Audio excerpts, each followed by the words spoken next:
తీసుకొచ్చాడు. దాని ఓపెనింగ్కి మహానుభావుడైనటువంటి ఒక పెద్ద పీఠాధిపతి కూడా వచ్చాడు. పెద్ద పెద్ద గురూజీలంతా కూడా వచ్చేసారు. మనం అనుకుంటాం అందరూ కూడా కాషాయం వేసుకున్న ప్రతివాడు మహా గొప్ప సన్యాసి అనే ఆ భ్రమ నుంచి మనం పక్కకు తొలగాలి. అటువంటి వాళ్ళు కూడా వచ్చి ఓపెనింగ్కి వచ్చి కూర్చున్నారు. అందరూ పెద్ద పెద్దవాళ్ళు మాట్లాడుతూ ఉన్నారు. ఆఖరిగా చీఫ్ గెస్ట్ ఎమ్మెల్యేనో ఎంపీనో ఎవరో వచ్చారు, ఆయన కూడా మాట్లాడాడు. ఆఖరిగా ఆర్పి పట్నాయక్ అని చెప్పేసి సంగీతం దర్శకుడికి అవకాశం ఇచ్చారు. చూసారా, అందరూ మాట్లాడిన తర్వాత ఆఖరిగా ఈయన మాట్లాడే అవకాశం ఇస్తే, క్షమించండి నేను రెండు మాటలు నిర్మోహమాటంగా చెప్తాను. ఎవరి ధర్మాన్ని వాళ్ళు నిర్వర్తించవలసి వచ్చినప్పుడు ఈ ఓల్డేజ్ హోమ్లు ఎందుకు? ఎవరికాడు ఏం చెప్పాడు?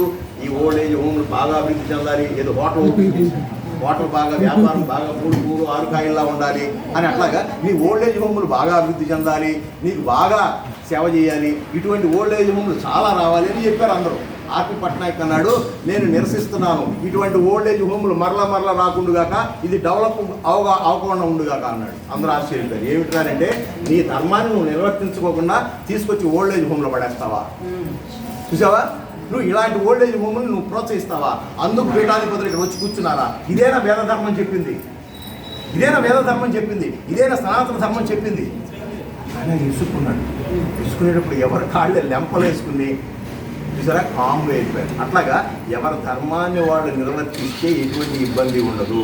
కానీ మన ధర్మాన్ని మరిచి మనకు అనేక రకమైన పాశాలతో మనం అనేక రకమైనటువంటి కోరికలతో ముందుకు వెళ్తుంటాం. అయితే వినాయకుడిని ఎందుకు మనం ప్రార్థించాలి అని అంటే, అసలు ముందు కర్మ జరగడానికి ముందు ఆయనే ముందు త్రోవ చూపెట్టాలి, విఘ్నాలు కలగ చేయకూడదు. ఒక్క మాట చెప్తున్నాను, విఘ్నాలు కలగ చేశాడు అని అన్నా కూడా అది మన క్షేమం కోసం. ఒక ఉదాహరణకి ఒక పని అవట్లా, అదేదో కొందాం అనుకున్నామండి. ఇంకో వీరికి మాస్టర్కి తెలుసు బాగా, కాడిగట్టు అంటారు, బాగా వ్యవసాయం చేసిన వాళ్ళు తెలుసు. ఎందుకు? అది పెద్ద కాలువ, ఆ కాలువ అనుకున్నటువంటి చేను చూసారా, మన బండి కరెక్ట్గా చేనులోకి వచ్చేస్తుంది. చూసారా, ఎడ్డబండితో సహా వచ్చేస్తుంది, ఒకటి చేతితో సంబంధం లేదు. అక్కడ ఒక ఆయన ఆ కాడిగట్టు పొలాన్ని 1.5 ఎకరం ఉంది అమ్ముతానన్నాడు. దాన్ని ఆనుకుని 10 ఎకరాలు నాకు ఉంది, నేను కొందామనుకున్నా. అమ్మయ్య, ఈ 1 ఎకరం కూడా కలుపుకుంటే ఈ మొత్తం కలిపి కాడిగట్టు చేనే అవుద్ది కదా, అవునా? ఎవరైనా ఆశపడతారా లేదా? ఏమండి మీరు అమ్మేటప్పుడు నాకు చెప్పండి అంటే, మా అబ్బాయి వాళ్ళు యూఎస్లో ఉన్నారండి, అమ్ముతానంటున్నారు, అమ్మినప్పుడు చెబుతానండి అన్నాడు. ఒక రోజున ఫైన్ మార్నింగ్ ఏం చేశాడు, ఏమండో రాఘవరావు గారు అని పిలిచి, మా వాడు అమ్మమంటున్నాడు, మరి మాట్లాడుకుందాం. అయిపోయింది. ఒక 50 లక్షలకి సెటిల్ చేసుకున్నారు. అయిపోయిందా? రేపు రండి అడ్వాన్స్ ఇద్దరు కానీ అని అన్నాడు తండ్రి. అమ్మే ఆయన. ఈయన ఆహా నా బాబా, ఎన్నాళ్ళు పూజలు చేసాం, ఎన్ని పందిరిలో భజనలు చేసాం, కరుణించాడు నాయన, కరుణాకటాక్షుడు నాయన, బాబా అంట వెళ్ళి అమ్మంట ఒక 108 కొబ్బరికాయలు కొట్టేసి చక్కగా భార్యకి చెప్పి, టాటా నేను వెళ్ళి వస్తాను, అవి ఆయన రమ్మన్నాడు, వెళ్ళి అడ్వాన్స్ ఇచ్చేస్తాను, 1 లక్ష రూపాయలు ఇదే అని చెప్పి చక్కగా లాల్చి జేబులు వేసుకుని వెళ్ళాడు. అక్కడికి వెళ్ళాడు, తలుపు కొట్టాడు. మెల్లిగా తలుపు తీసాడు అమ్మే ఆయన. నీరసంగా ఉన్నాడు ఏంటి ఇలా?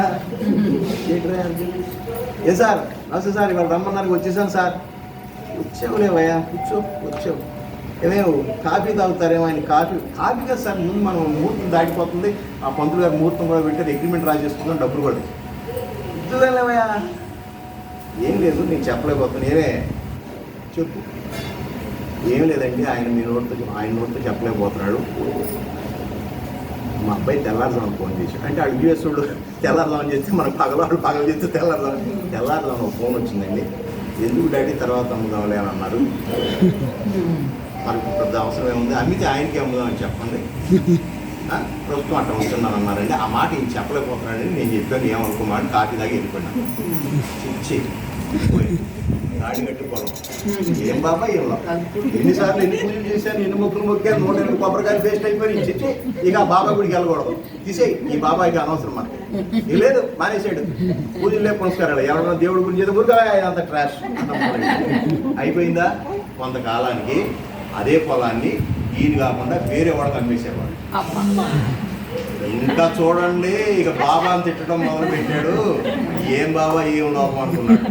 చూసారా, అరే ఎందుకు అమ్మారండి, ఒక్క 25,000 డిఫరెన్సా? ఆ 25,000 నేనే ఇచ్చేవాడు కదా. కాదులేండి, వాళ్ళు చుట్టాలంటే వాళ్ళకి ఏదో అమ్మేశారండి, ఆడాడు కాను. ఏంటండి మోసం, ఎన్ని సంవత్సరాల నుంచి ఆశ పెట్టుకున్నానండి అనుకున్నారు. అయిపోయింది. కొంతకాలం పోయిన తర్వాత ఆ పొలం ఉన్న ఆయన ఈయన ఎదురు పడుతున్నాడు. ఈయన ఎట్టించి వస్తా ఉన్నాడు. కొందామనుకున్న ఆయనను కొనేసిన ఆయన ఎదురు పడతా ఉన్నాడు. ఈ కొందామన్న ఆయనకున్న పక్కన ఫ్రెండ్ చెప్పాడు, ఏమయ్యో నువ్వు కొందామనుకున్నావు చూడు, కాడి కట్టుకోమో ఎక్కడన్నారా, అది ఆయనే కొన్నాడు విజయ్ అది మొహం చూడమని. నేను కొందాం అనుకున్నాను, వాడు కొట్టం ఏంటి అని చెప్పేసి మొహం తిప్పుకుంటా ఉంటే ఆయనే వచ్చి నమస్కారం రాఘవరావు గారు అన్నాడు. నమస్కారం, ఏంటి సమాచారం, ఏముందండి, ఏం లేదు, ఈ పొలం మన తెలిసిందే, ఏం కొనుక్కున్నావు, నువ్వు కొనుక్కున్నావు అంటే మీరు కొనుక్కున్నా బాగుండేదండి అని అన్నాడు. ఏంటి నేను కొనుక్కున్నా బాగుండేది అన్నాడు, నువ్వు ఎందుకు కొన్నావు, ఏం బాగోలేండి ఆ బొంద 50 లక్షల రూపాయలు ఇరుక్కుపోయానండి, ఆ కొనే ఆయనకి అసలు హక్కే లేదంట, అది మనం అది కోర్టులో పడిందనంట. అమ్మయ్య బాబాను రక్షించాడు ఆయన అని చెప్పి నా నోట ఎందుకు కొబ్బరికాయలు వేస్ట్ కాదు బాబా అంట బాబా దగ్గర.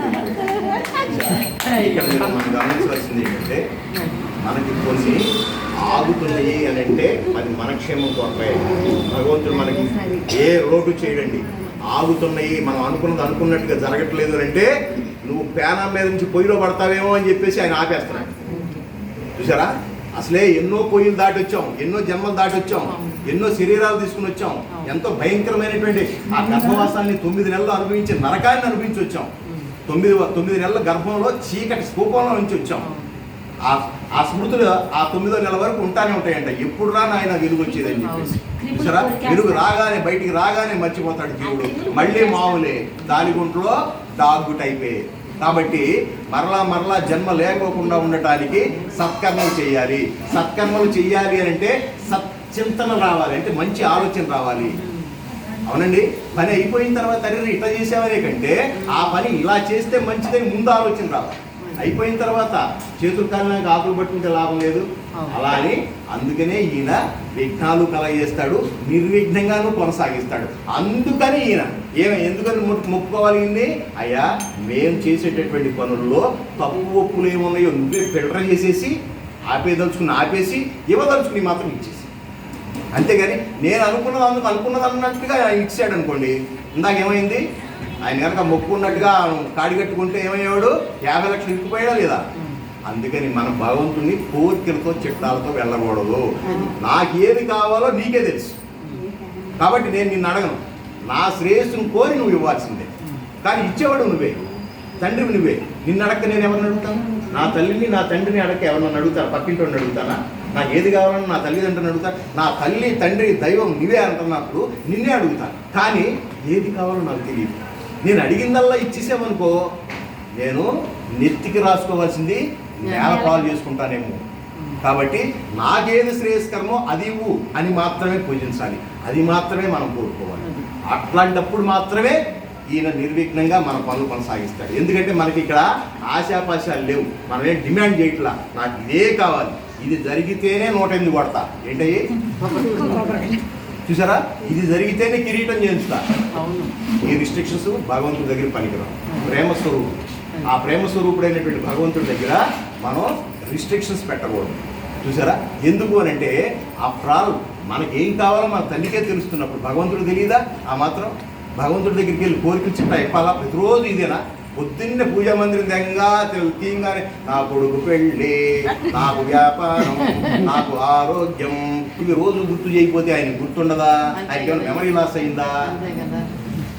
చూసారా, మనం కోరుకోవాల్సింది భగవంతుడి దగ్గర భక్తి జ్ఞాన వైరాగ్య మోక్షాలను కోరుకుంటూ భక్తి జ్ఞాన వైరాగ్య మోక్షాలను సాధించడానికి ఉపకరణంగా ఉన్నటువంటి ఈ శరీరానికి కావాల్సినటువంటి అవసరాలను తీర్చే బాధ్యత కూడా నువ్వే. అంతవరకే. చూసారా, మన మెయిన్ ఎయిమ్ ఏంటి, మానవ జన్మ యొక్క ముఖ్యమైనటువంటి ఎయిమ్ ఏంటి అని అంటే మరలా జన్మ తీసుకోకుండా ఆ భగవంతుడు ఐక్యమైపోవాలనేదే పెద్ద కోరిక. అంతకంటే మించిన కోరిక ఏమైనా ఉందా? మళ్ళీ ఎవరన్నా పుట్టాలనుకుంటున్నారు ఇందులో? పుట్టడం ఎందుకు? ఆడు 2 సంవత్సరాలు రాకముందు అడిగి లాగు వేసి గబగబా తీసుకెళ్ళి ఆ ప్రీ స్కూల్లో వేయటం ఎందుకు? అక్కడి నుంచి LKG యూకేజీ ఆ ఇంజనీర్ చదివి వాడికి ఉద్యోగం రాక ఇక్కడికి వెళ్ళి నానాయాతన పడి ఆడికి పెళ్ళి అవ్వట్లేదని కూడా, పెళ్ళి అయిన తర్వాత పిల్లలు పుట్టలేదని కూడా, ఈ రోజుల్లో పిల్లలు పుట్టే అవకాశాలు లేవు, చాలా 50% నాశనం అయిపోయింది, అందరికీ PCOD ప్రాబ్లమ్స్. ఆ ఏడిపోయి చివరికే ఆ పిల్లలు పుట్టిన తర్వాత సరిగా ఆడి సీట్ రాలేదని, పబ్లిక్ స్కూల్లో సీట్ రాలేదని, విశ్వభారతిలో సీట్ రాలేదని, ఎన్ని ఏడుపులు. ఎంత ఏడిస్తే వాడు తీసుకెళ్ళి మనం ఓల్డ్ ఏజ్ వేసాడని ఒక ఏడుపు. అవునా? ఎందుకండి ఈ ఏడుపులు ఎందుకు అనంటే ఈ శరీరం ధరించాం కాబట్టి. మరలా ఈ శరీరం ధరించుకోకుండా ఈ ఆత్మని ఆ పరమాత్మలో లీనం చేయటే భక్తి యొక్క సార్థకత. చూసారా, భక్తి యొక్క మెయిన్ ఎయిమ్ అది. స్పిరిచువాలిటీ అంటే దిస్ ఈజ్ ద జర్నీ. కాబట్టి మనం ఎక్కడున్నాము, ఎక్కడి దాకా వెళ్ళాలి. కాబట్టి ఇందాక నేను అన్నా, భక్తి అంటే ఎంటర్టైన్మెంట్ ప్రోగ్రామ్ కాదు, చాలా దీక్షగా చేయవలసినటువంటిది. భక్తి, శ్రద్ధ, సబూరితోనే మనం ముందుకు వెళ్ళగలుగుతాం. అందుకని భగవంతుడిని ఆసరాగా తీసుకుని పూర్తి స్థాయిలో భగవంతుడి మీద ఆధారపడటం కాదు, నువ్వుగా తయారయ్యి ఆయన ఊతకర్రగా తీసుకోవాలి. ఆయన ఊతకర్రగా మాత్రమే ఉపయోగపడతాడు, ఆయన డైరెక్టర్గా మాత్రమే ఉపయోగపడతాడు. ఈ దిక్కున వెళ్తే మంచిదని మాత్రమే చెప్తాడుగా, నడవలసింది నువ్వే. ఈ విషయాలన్నీ తెలుసుకోవాలంటే, ఇటువంటి ఆత్మజ్ఞానం పొందాలి అంటే, ఆఖరిగా మీకు చెప్తున్నాను, మనకు అందుబాటులో ఉన్నటువంటిది సకల వేదాలు. అంటే 4 రకాలైనటువంటి వేదాలు ఉన్నాయి కదా, ఋగ్వేదం, సమవేదం, యజుర్వేదం, అథర్వణ వేదం అని. ఉపనిషత్తులు ఉన్నాయా, గోల్డెన్ ఉపనిషత్తులు ఉన్నాయా, రామాయణ మహాభారత గాథలన్నీ ఉన్నాయా, మీమాంస, తర్కశాస్త్రం ఇలాంటివన్నీ ఉన్నాయా. మనకు ఒక టెక్స్ట్ బుక్ కాదు, నల్లట అట్టేసినటువంటి ఒకే ఒక టెక్స్ట్ బుక్ మిగతా ధర్మాల వరకు ఉంది. మనకు అనేక రకాలైనటువంటి టెక్స్ట్ బుక్లు ఉన్నాయి. అంత వేదవాంగ్యం ఉంది. అదంతా మిక్సీలో వేసి పిండితే వచ్చినటువంటి డ్రాప్స్, గోల్డెన్ డ్రాప్స్ అంటారే, అదే భగవద్గీత. ఒక్క భగవద్గీతను పట్టుకుంటే మనం ఏంటో, మనం ఎక్కడి దాకా వెళ్ళాలో అర్థమవుతుంది. కాబట్టి అందునిమిత్తమే ఈ చందన అపార్ట్మెంట్లో మేము రెండు సంవత్సరాల క్రితం స్టార్ట్ చేసాం భగవద్గీత క్లాస్. ఇక్కడి నుంచి ఇప్పుడు పబ్లిక్ అందుబాటులో ఉంటుందని చెప్పి కమ్మవారి సత్రంలో ఏర్పాటు చేసుకున్నాం. ప్రతి ఆదివారం మీ అందరిని రిక్వెస్ట్ చేసి చెప్తున్నా, ఆదివారం 5 to 6 1 hour. ఇప్పుడు 13వ అధ్యాయం నడుస్తుంది. మాకు 13 అధ్యాయాలు నడవటానికి 2.5 సంవత్సరాలు పట్టింది. మేము ఎంత విశ్లేషణ చేసుకుంటాం చూడండి, మాస్టర్కి కూడా తెలుసు. కాబట్టి మీరు ఏమనుకోకుండా 5 to 6 నెక్స్ట్ ఈ రేపు ఆదివారం కొత్త చాప్టర్ స్టార్ట్ అయిపోతుంది, 14వ చాప్టర్. కాబట్టి తప్పనిసరిగా రండి. ఈవినింగ్ మనకి స్పిరిచువాలిటీ ఏంటి అర్థమవుద్ది, భగవాన్ శ్రీకృష్ణ పరమాత్మ ఏం చెప్పాడు అర్థమవుద్ది. రేపు పొద్దున చచ్చిపోయిన పైకి వెళ్ళినాక ఏమిరా నా కోసం ఏం చేసావు, నేను పుస్తకం రాసి వచ్చానుగా 700 శ్లోకాలతో, ఎప్పుడన్నా తిరగేసావా, దానిలో ఏమన్నా చూసావా అని అడిగితే, నేను తిరగకపోయినా కనీసం విన్నానండి అని చెప్పడానికైనా బాగుంటుంది. మీ అందరినీ చేతులు జోడించి అందిస్తున్నాను. మీరు తప్పనిసరిగా ఈ ఏరియా వాళ్ళు, చక్కగా అందుబాటులో ఉన్నవాళ్ళు, ఎక్కడున్న వాళ్ళు అయినా సరే 5 to 6 తప్పనిసరిగా రండి. ఇటువంటి విషయాలు అనేక నాకు మాట్లాడుకుందాం. జై బోలో గణేష్ మహారాజ్.